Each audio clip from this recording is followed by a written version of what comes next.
Ladies and gentlemen, welcome back to the Pain Train. Continuing on with my video game environment series, here's my top 5 church and temple stages and areas in video games. Hopefully this is apparent from the title, but this is my list of favorites. This is heavily influenced by my own subjectiveness and biases, but I will try to explain as thoroughly as I can why each area appeals to me. Also, I will be upfront with the fact that I am a Nintendo fanboy, and as such, most entries are going to be from those games. However, I am limiting it to one entry per series for each video, otherwise certain series would dominate these rankings. I'm going to touch on aesthetics, level design, and music. Without any further ado, let's go!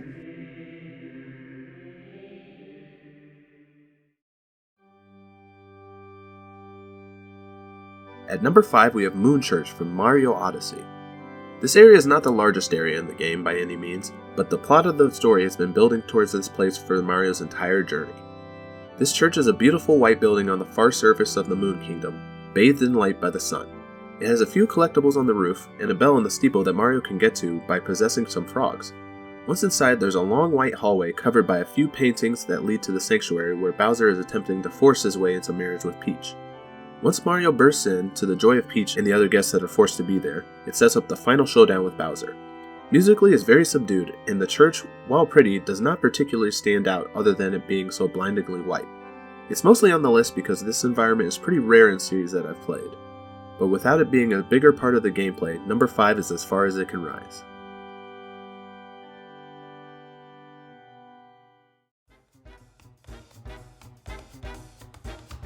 Next at number 4 is Dramatic Fanatic from Cuphead. The first phase of this battle takes place during a wedding at a church, though this boss is called Sally Stageplay and every setting this battle goes through is part of Sally acting, so it seems the wedding is a sham. You seem to fight near the entrance of the church, as the pews and the priest's pulpit are visible in the background. The new husband cowers in the distance as Sally fires attack after attack at Cuphead, which makes for a very cool dynamic background, though slightly distracting. The music, like the rest of the stage, is fast-paced and bombastic. Though this phase is small in comparison to a lot of environment levels, the fact that this is an action stage is rare as the church isn't merely a place of rest or information gathering. The wedding may be a fraud, but the danger and fun this area presents is not.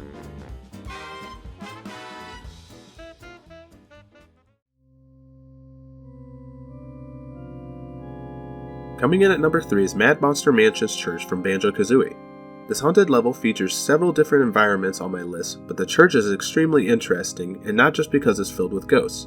Once you're able to make it inside, which is no small feat as the timer is pretty tight, you enter a giant sanctuary complete with a red carpet down the center and pews are on either side and inhabited by ghosts. At the front is a very large organ with a spectral hand playing tunes that will earn you a jiggy if you can follow along. Up in the rafters are several collectibles and enemies including limbos and nibbies.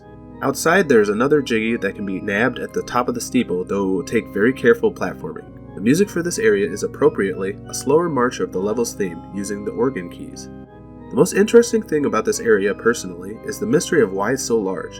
The pews and the organ absolutely make Banjo seem rodent-sized. Who is this church for? Gruntilda is not that much bigger than our duo, so it must be for some other giants in the Banjo universe. Either way, this is a very rare environment for platformer games, so it's neat to get to experience it in one of my favorite games.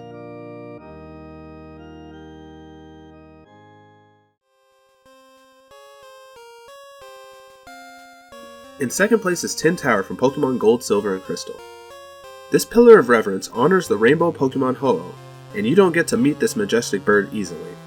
After defeating Team Rocket and are presented with the Rainbow Wing, you can finally ascend the tower, which is very maze-like, requiring you to jump on the one-way path to send you to items or dead ends that send you back down a floor. Eventually, the upper levels will switch to a teleportation squares, which can cause you even further confusion.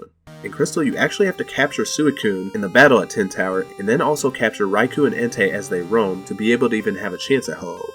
The music is slow, methodical, and somber, as if telling an important story.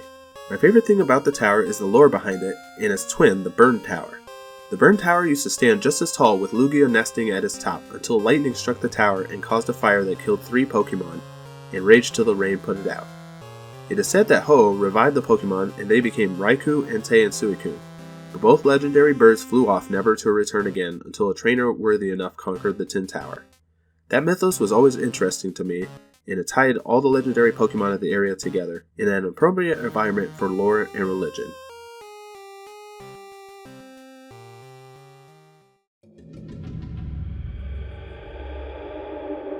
And number 1 goes to the Temple of Time from The Legend of Zelda: Twilight Princess. When most people think of the Temple of Time, they're probably going to think of Ocarina of Times or Breath of the Wilds, but the most in-depth and interactive version comes from Twilight Princess. Deep in the Lost Woods, the ruins of the temple sit lost to the ages, but after solving a puzzle, a door to the past opens. The inside of the temple is almost exactly the same as Ocarina of Time, except there's an ethereal blue staircase in the far room that leads through the back window to a dungeon of the temple. This area seems to be a test to prove Link is worthy to be the hero, and I would presume it to be the area you were supposed to complete to get the Light Medallion in Ocarina of Time, but that was rumored to be cut because of time constraints. The temple dungeon is filled with beautiful architecture and marble-like floors. Enemies include Armos, Youngoma, and Lizalfos. There are hollow statues everywhere that once you get the dungeon treasure, the Dominion Rod, are able to be controlled with the light from the rod appearing in the chest cavity. Musically, it's a very understated yet slightly playful song. It starts out with string music and slowly brings in percussion and woodwind, as it makes me feel like it's just barely taunting you with the secrets of the past. The temple's boss is kind of strange. Armagoma is a giant spider with an enormous eye on its back, classic Zelda enemy weakness. The boss plays out much of the same way as Goma from Ocarina of Time does, except he uses the Dominion Rod to take control of the enormous statues surrounding the area to smash the spider into smithereens. As the dungeon meant to put the hero to the test, I would have thought the boss would be less organic, but is at least a familiar monster, and defeating it gets you the first shard of the Mirror of Twilight.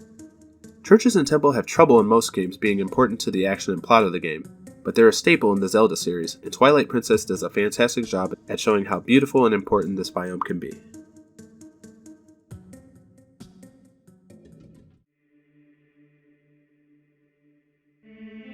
So what did you think of the list? Who did I leave off? Who shouldn't be on here? Let me know in the comments below. I hope you guys have enjoyed. If you have, please drop a like, subscribe, follow on various social media in the description below. Keep an eye out for more biome rankings in the future. And as always, have a blessed day.